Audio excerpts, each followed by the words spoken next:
Have you ever thought about building your own workshop with no previous experience whatsoever? Because that's exactly what I did. This is the past 2 years in 90 seconds.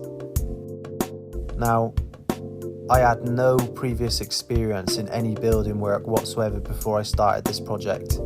And everything I learned was from asking people in the trade to watching videos on YouTube and TikTok and things like that.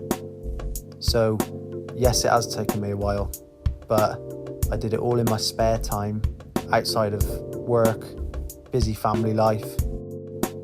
But yeah, if you've considered it, give it a go.